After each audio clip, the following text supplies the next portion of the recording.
بسم اللہ الرحمن الرحیم۔ شروع اللہ کے نام سے جو بڑا مہربان اور نہایت رحم کرنے والا ہے۔ نماز ظہر کی 4 سنتوں کے بعد جو بندہ قرآن کی یہ سورت پڑھتا ہے وہ اللہ سے جو مانگے اللہ خوشی سے دیتا ہے۔ السلام علیکم ورحمۃ اللہ وبرکاتہ۔ محترم ناظرین، جو بندہ نماز ظہر کی 4 سنتوں کے بعد قرآن کی یہ سورت 7 بار پڑھتا ہے تو اللہ تعالیٰ اس کی 1 2 نہیں بلکہ ہزاروں حاجتیں اور مرادیں پوری کرتا ہے، جو بھی منہ سے نکالے انشاءاللہ وہ مل جاتا ہے۔ ناظرین، حضور نبی کریم صلی اللہ علیہ وسلم فرماتے ہیں کہ جس نے ظہر کی پہلی 4 رکعتیں پڑھی گویا اس نے تہجد کی 4 رکعتیں پڑھی۔ فجر کی سنت کے بعد ظہر کی پہلی 4 سنتوں کا بہت مرتبہ ہے۔ حدیث میں خاص ان کے بارے میں حضور صلی اللہ علیہ وسلم نے ارشاد فرمایا کہ جو انہیں ترک کرے گا اسے میری شفاعت نصیب نہ ہوگی۔ تو جو بندہ 4 سنتوں کے بعد یہ سورت پڑھ کر جب دعا کے لیے ہاتھ اٹھائے گا تو جو مانگے گا اسے مل جائے گا۔ حضرت ابن عباس رضی اللہ تعالی عنہ کا بیان ہے کہ یہ قرآن مجید کی آخری سورت ہے، یعنی اس کے بعد کوئی بھی مکمل سورت حضور صلی اللہ علیہ وسلم پر نازل نہیں ہوئی۔ حضور صلی اللہ علیہ وسلم کو جب یہ خبر دی گئی کہ جب اللہ تعالیٰ کی نصرت آ جائے اور لوگ فوج در فوج دائرہ اسلام میں داخل ہونے لگیں تو اس کا مطلب یہ ہے کہ وہ کام مکمل ہو گیا جس کے لیے آپ کو مبعوث کیا گیا تھا۔ آپ صلی اللہ علیہ وسلم کو حکم دیا گیا کہ آپ اللہ تعالیٰ کی تسبیح و تحلیل میں لگ جائیے اور اللہ تعالیٰ کی طرف سے واپسی کی تیاری کیجیے اور اپنی امت کے لیے استغفار کیجیے۔ آپ دنیا کے سامنے یہ اسوہ پیش کیجئے کہ بڑی سے بڑی کامیابی اللہ تعالیٰ کی تائید اور نصرت کے بغیر ممکن نہیں۔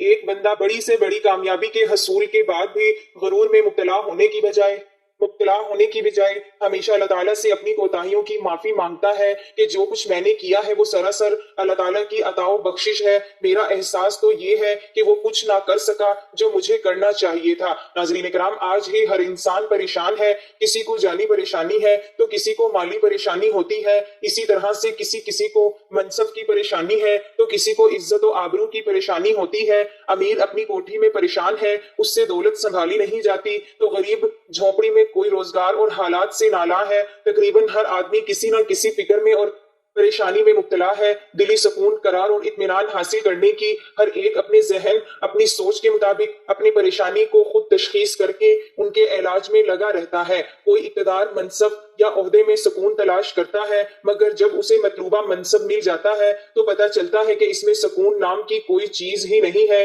بلکہ منصب کی ذمہ داریوں اور منصب کے زوال کے اندیشوں کی صورت میں اور زیادہ تفکرات ہیں۔ کسی نے سمجھا کہ سکون صرف مال و دولت کی کثرت اور پروانی میں ہی پوشیدہ ہے، مگر حقیقت یہ ہے کہ جن لوگوں کو یہ مال و دولت حاصل ہو ان میں سے اکثر کا حال یہ ہے کہ کاروباری تفکرات، ترقی کا شوق، دن بدن بڑھتی ہوئی حرص اور تجارت میں نقصان کے اندیشوں سے ان کی راتوں کی نیندیں حرام ہیں۔ پھر کسی نے رقص کو باعث سے سکون جانا، مگر وقتی اور عارضی لذت کے بعد پھر بھی بے چینی اور اضطراب برقرار رہتا ہے۔ کسی نے منشیات کا سہارا لیا، مگر اس میں بھی صرف عارضی دل بہلاوا ہی ہوتا ہے، عارضی فائدہ اور دائمی نو انسان۔ کسی نے نت نئے فیشن کر کے دل کو بہلانے کی کوشش کی مگر سکون و قرار نہ ملا، جبکہ دینی ذہن رکھنے والوں کا یہ خیال ہے کہ مختلف پریشانیوں اور مصیبتوں سے بچاؤ کا اصل طریقہ، ان کا حقیقی علاج صرف ایک ہی ہے کہ اپنے آپ کو گناہگار، خطاکار، نافرمان اور قصوروار سمجھتے ہوئے اللہ تعالیٰ سے معافی مانگی جائے اور گناہوں کو چھوڑ کر اللہ تعالیٰ کو راضی کر لیا جائے، کیونکہ سکون اور راحت کے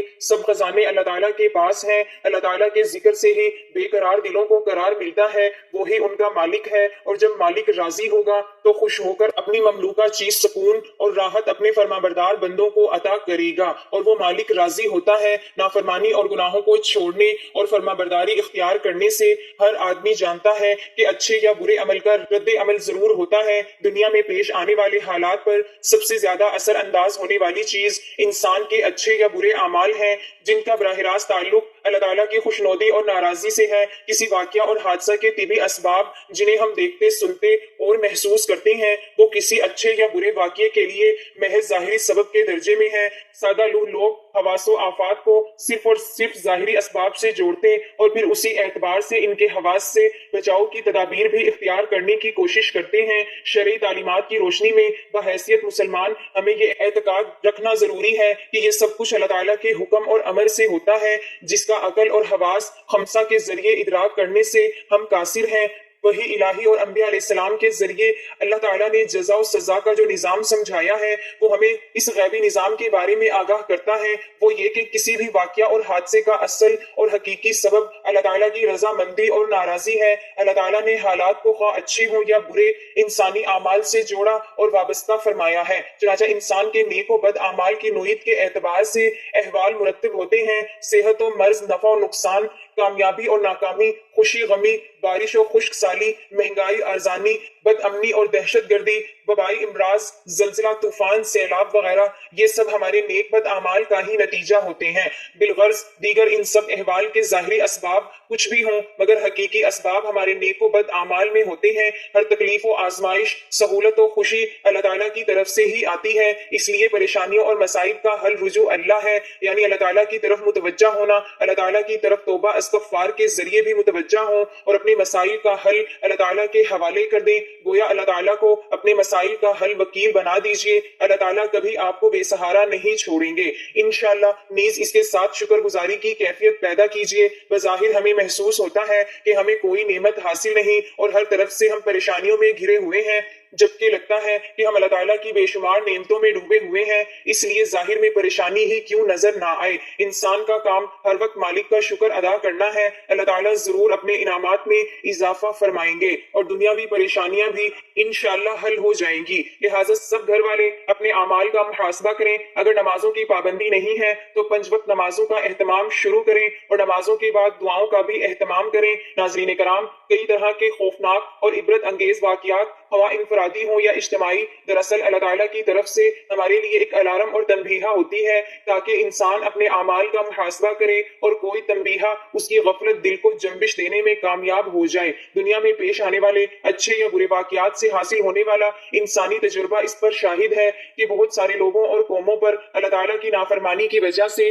دنیا میں ہی مختلف قسم کے عذاب آئے ہیں۔ مثلاً کوئی مسخ کیا گیا، کوئی زمین میں دھسا گیا، کوئی دریا میں غرق کیا گیا، کوئی طوفان کی نظر ہوا۔ ان تباہ و شدہ اقوام کی بستیوں کے کھنڈرات آج بھی اس حقیقت پر واضح ہے کہ نافرمانی کی سب سے بڑا سبب پریشانی ہے۔ اللہ تعالیٰ نے قرآن مجید اور حضور صلی اللہ علیہ وسلم نے احادیث مبارکہ میں اعمال کی حسب نوعیت تاثیرات کو ایسی کرنی ویسی بھرنی کے بے مصداق مختلف پہلو اور طریقوں سے بیان فرمایا ہے۔ امت کی بدعملیوں کے برے نتائج سے آگاہ فرما کر اعمال کی اصلاح کا حکم بھی دیا ہے، جو آیات اور حضور صلی اللہ علیہ وسلم کی سینکڑوں احادیث مبارکہ سے صراحتاً ثابت ہے۔ اللہ تعالیٰ نے قرآن مجید کی سورۃ نحل میں فرمایا ہے، جو شخص نیک عمل کرے، مرد ہو یا عورت لیکن با ایمان ہو، ہم اسے یقیناً نہایت بہتر زندگی عطا فرمائیں گے اور ان کے نیک اعمال کا بہتر بدلہ بھی انہیں ضرور دیں گے۔ سورۃ نحل کی آیت میں اللہ تعالیٰ کا فرمان ہے کہ نیکی پرسکون زندگی کا سبب ہے، چنانچہ 2 چیزوں ایمان اور اعمال صالحہ کے موجود ہونے پر اللہ تعالیٰ نے پر لطف اور پرسکون زندگی عطا فرمانے کا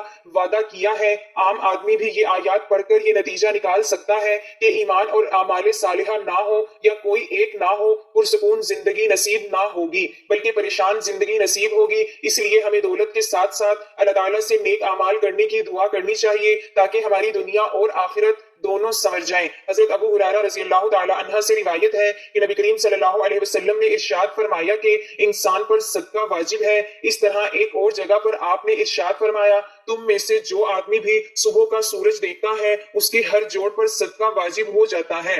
یعنی نبی کریم صلی اللہ علیہ وسلم کے ان ارشادات کی روشنی میں ہمیں پتہ چلتا ہے کہ جیسے ہی ہم پر اگلا دن چڑھتا ہے، ہمارے جتنے بھی جوڑ ہیں یعنی ہمارے جسم میں 360 کے قریب جوڑ ہیں، ان تمام فہرست کا صدقہ واجب ہو جاتا ہے۔ لیکن ہم میں سے کتنے ایسے لوگ ہیں جو کہ اپنے جسم پر واجب ہونے والے اس صدقے کو دیتے ہیں؟ ہم میں سے زیادہ تر لوگ تو تب ہی صدقہ دیتے ہیں جب ہم بیمار پڑتے ہیں یا ہم پر کوئی بڑی مصیبت نازل ہو جاتی ہے۔ اس سے پہلے تو صدقہ دینے کا تو ہمارے ذہن میں کوئی تصور نہیں ہوتا ہے اور نہ ہی ہم میں سے زیادہ تر لوگ صدقہ دیتے ہیں، اور یہی وجہ ہے کہ ہماری زندگیوں میں اچانک سے مصیبتیں، پریشانیاں اور تنگی آتی چلی جاتی ہیں اور ہمیں سمجھ نہیں آ رہا ہوتا کہ ہم زندگی میں ایسی کون سی غلطی کر رہے ہیں جس کی وجہ سے ہماری زندگی میں مسئلے اور پریشانیاں بڑھتی جا رہی ہیں، ہم پر بلائیں نازل ہو رہی ہیں، ہم پر رزق کی تنگی ہو رہی ہے، ہم مسلسل پریشانیوں کے بوجھ کے نیچے دبتے جا رہے ہیں۔ اصل میں وہ وجہ ہوتی ہے صدقہ نہ دینا۔ اسلامی تعلیمات اور نبی کریم صلی اللہ علیہ وسلم کے مختلف ارشادات کی روشنی میں ہمیں پتہ چلتا چلتا ہے کہ آسمان سے بلائیں نازل کی جاتی ہیں. یہ بلائیں ہمارے ساتھ مختلف بیماریاں، مصیبتیں اور پریشانیاں لے کر آتی ہیں. کوئی بلا اپنے ساتھ بیماری لاتی ہے تو کوئی حادثہ تو کوئی رزق کی تنگی، لیکن صدقہ کرنا ہمیں نہ صرف ان بلاؤں سے بچاتا ہے بلکہ غربت اور پریشانیوں سے بھی بچاتا ہے. صدقے کی وجہ سے ہمارے رزق اور دولت میں اضافہ ہوتا ہے اور گھر میں برکت ہوتی ہے. اس کے علاوہ ہمیں یہ بھی پتا چلتا ہے کہ صرف مال خرچ کر کے ہی صدقہ نہیں دیا جاتا، بلکہ اگر آپ کسی کو سلام کرنے میں پہل کرتے ہیں تو یہ بھی صدقہ ہے. پانی پلانا یہ بھی صدقہ ہے. اسی طرح صدقہ دینے کے بہت سارے طریقے ہیں، جیسا کہ دو آدمیوں کے درمیان صلح کروا دینا، کسی کو سواری پر چڑھنے میں مدد کرنا، کسی کو اچھی بات بتانا، نماز کے لیے جو آپ قدم بڑھاتے ہیں یہ بھی صدقہ ہے. راستے سے رکاوٹیں اور پتھروں کو ہٹا دیں، دوسروں کو فائدہ پہنچانا، کسی کو دعا دینا، کسی کو پڑھانا یا کوئی چیز سکھانا، کسی کو اچھی بات بتانا، کسی کو مسکرا کر دیکھنا، کسی مصیبت میں پھنسے انسان کی مدد کرنا، وقت نکال کر اپنے ماں باپ کے ساتھ وقت گزارنا، کسی کی طبیعت پوچھنا، کسی کی عیادت کرنا، کسی پریشانی یا آزمائش پر صبر کرنا، نیکی کا حکم دینا اور برائی سے روکنا، کسی کو معاف کر دینا، اس کے باوجود آپ کے پاس اسے سزا دینے کا اختیار ہو، یہاں تک کہ اپنی بیوی کو اپنے ہاتھوں سے کچھ کھلانا، اس سے پیار محبت کی باتیں کرنا بھی صدقہ ہے. صدقہ دینے کے بے حد فضیلت اور فوائد ہیں. کہا جاتا ہے کہ بے شک مومن قیامت تک اپنے صدقے کے سائے میں ہوگا. مسلمان ہونے کے ناطے یہ نہ صرف ہمارا ایمان ہے بلکہ عام مشاہدہ اور تجربہ بھی ہے. جب ہم اللہ تعالیٰ کی راہ میں خرچ کرتے ہیں، اپنی نیت صاف رکھتے ہیں اور دکھاوا نہیں کرتے، تب اللہ تعالیٰ اس نیکی کو کئی گناہ بڑھا کر ہمیں لوٹا دیتے ہیں. اللہ تعالیٰ قرآن مجید میں ارشاد فرماتے ہیں، اے ایمان والو، اللہ کی راہ میں ہمارے دیے ہوئے میں سے خرچ کرو. ہم انسانوں کی اوقات کچھ نہیں، نہ ہی ہمارے بس میں کچھ ہے. ہم پر ساری عنایات اس رب کی ہے جو اس جہان کا مالک ہے. یہ اسی ذات کا کرم ہے کہ اس نے ہمیں دینے والوں میں سے بنایا ہے. لہٰذا یہ ہمارا فرض ہے کہ ہم اس عطا کردہ رزق سے غریبوں، مسکینوں، لاچار، مجبور، ضرورت مندوں، یتیموں اور بے سہارا لوگوں کی مدد کریں. ان کی ضروریات کا اس طرح خیال کریں جس طرح اللہ سبحانہ تعالیٰ ہماری ضروریات کا خیال اور ہمارے گناہوں کا پردہ رکھتے ہیں. تو اب ہم آپ کو بتاتے ہیں کہ وہ کون سی سورت ہے. تو وہ قرآن پاک کی سورت نصر ہے. چھوٹی سی سورت، صرف 3 آیتیں ہیں اس سورت کی، لیکن بہت ہی برکت اور فضیلت والی سورت ہے. سورہ نصر کی پہلی آیت اذا جاء نصر اللہ والفتح کی لفظ نصر کو اس سورت کا نام دیا گیا ہے. اس سورت کو پڑھنے سے آپ کے لیے ہر میدان میں کامیابی کے دروازے کھلیں گے، اور لکھا ہے کہ اس سورت کو ہر روز 60 مرتبہ پڑھنے سے انشاءاللہ ہر بلا سے، ہر مصیبت سے محفوظ رہے گا اور فتح اور مدد میسر ہوگی. ایک بار میرے ساتھ بھی سورت نصر کی تلاوت سماعت فرمائیں تاکہ ثواب ملے. بسم اللہ الرحمن الرحیم. اذا جاء نصر اللہ والفتح ورأيت الناس يدخلون في دين الله افواجا فسبح بحمد ربك واستغفر انه كان توابا. جب اللہ کی مدد اور فتح آئے اور لوگوں کو تم دیکھو کہ اللہ کے دین میں فوج داخل ہوتے ہیں، تو اپنے رب کی ثنا بیان کرتے ہوئے اس کی پاکی بولو اور اس سے بخشش چاہو، بے شک وہ بہت توبہ قبول کرنے والا ہے. تو ناظرین، سورہ نصر کو ظہر کی 4 سنتوں کے بعد صرف 7 مرتبہ روزانہ پڑھنے کا معمول بنا لیں. انشاءاللہ جو سوچیں گے ویسے ہی ہوگا، جو مانگو گے وہ ملے گا. بس یقین اور ایمان مضبوط ہونا چاہیے. اللہ تعالیٰ زندگی سے ہر چھوٹی بڑی پریشانی کا نام و نشان ختم کر دے گا. حضور صلی اللہ علیہ وسلم نے فرمایا کہ اللہ تعالیٰ فرماتے ہیں، میرے ذکر کے لیے وقت نکالو، میں تمہارے کاموں میں برکت عطا کروں گا، ورنہ دنیاوی کاموں کی کثرت ان پر اس قدر مسلط کر دوں گا کہ تمہیں فرصت ہی نہ ہوگی اور سکون سے محروم ہو جاؤ گے. ناظرین، اس لیے تھوڑا سا وقت نکال کر اللہ تعالیٰ کا ذکر کیا کریں، نماز پڑھیں، قرآن پاک کی تلاوت کریں، درود پاک پڑھیں، اللہ رب العزت کا ہر حال میں شکر ادا کریں تو اللہ تعالیٰ بہت خوش اور راضی ہوتا ہے. اس کے ساتھ ہی حسبنا اللہ و نعم الوکیل کی ایک تسبیح پڑھنی ہے اور اللہ تعالیٰ سے دعا مانگنی ہے. اپنے دونوں ہاتھ اٹھا کر اللہ پاک سے اپنی تمام حاجتوں کے لیے، اپنی تمام پریشانیوں کے لیے دعا مانگ لینی ہے. انشاءاللہ اللہ پاک آپ کے تمام مسائل حل کر دیں گے. ناظرین، اس لیے تھوڑا سا وقت نکال کر اللہ تعالیٰ کا ذکر کیا کریں، نماز پڑھیں، قرآن پاک کی تلاوت کریں، درود پاک پڑھیں، اللہ رب العزت کا ہر حال میں شکر ادا کریں تو اللہ تعالیٰ بہت خوش اور راضی ہوتا ہے. اس کے ساتھ ہی حسبنا اللہ و نعم الوکیل کی ایک تسبیح پڑھنی ہے اور اللہ تعالیٰ سے دعا مانگنی ہے. اپنے دونوں ہاتھ اٹھا کر اللہ پاک سے اپنی تمام حاجتوں کے لیے، اپنی تمام پریشانیوں کے لیے دعا مانگ لینی ہے. انشاءاللہ اللہ پاک آپ کے تمام مسائل حل کر دیں گے.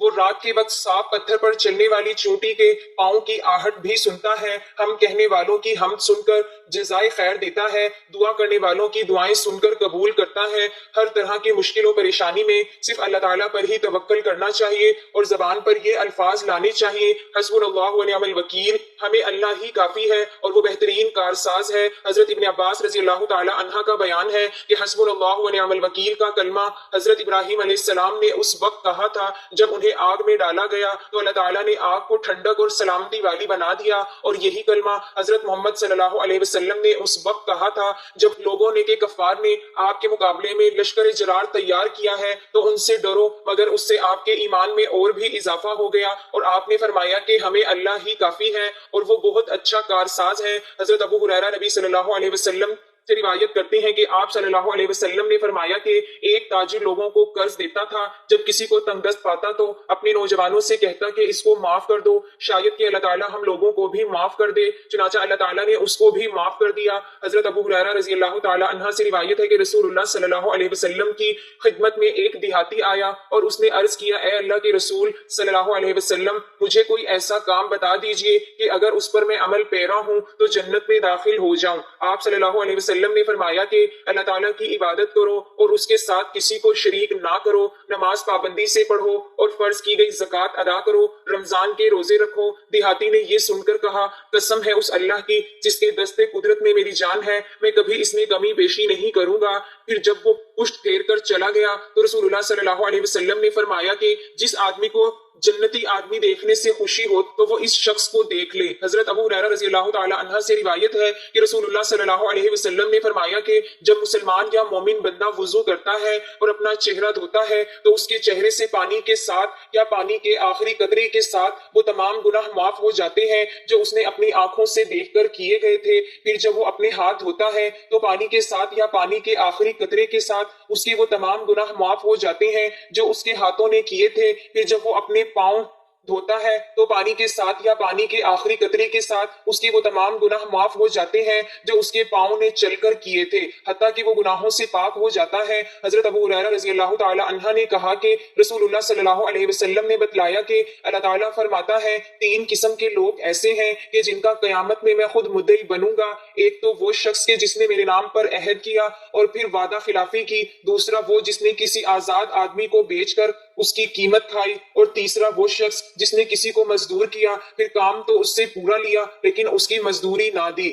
بندے کی دعا اس وقت تک قبول ہوتی رہتی ہے جب تک کہ وہ گناہ یا صلح رحمی کے خلاف دعا نہ کرے اور جب تک وہ جلد بازی کا مظاہرہ نہ کرے۔ صحابہ رضی اللہ تعالی عنہم اجمعین نے عرض کیا، جلد بازی کرنا کیا ہے اے اللہ کے رسول؟ تو ارشاد فرمایا، جلد بازی یہ کہنے لگے کہ میں نے دعا کی اور دعا کی لیکن مجھے اپنی دعا کی قبولیت ہوتی ہوئی دکھائی نہیں دیتی، بس پھر وہ حسرت کا شکار ہو جاتا ہے اور دعا کرنا چھوڑ دیتا ہے۔ حضرت ابو ہریرہ رضی اللہ تعالی عنہ سے روایت ہے کہ رسالت تابع صلی اللہ علیہ وسلم نے فرمایا کہ جس نے سورج کی مغرب سے طلوع ہونے سے پہلے توبہ کر لی تو اللہ تعالیٰ اس کی توبہ قبول کر لیں گے۔ اللہ تعالیٰ سے دعا ہے کہ اے کل جہان کے مالک، ہم سب کو نماز اور قرآن پاک پڑھ کر تیرا شکر ادا کرنے اور بہتر عمل کرنے کی توفیق دے۔ ناظرین کمنٹس میں آمین لکھ کر ویڈیو کو لائک اور شیئر ضرور کر دینا۔ جزاک اللہ۔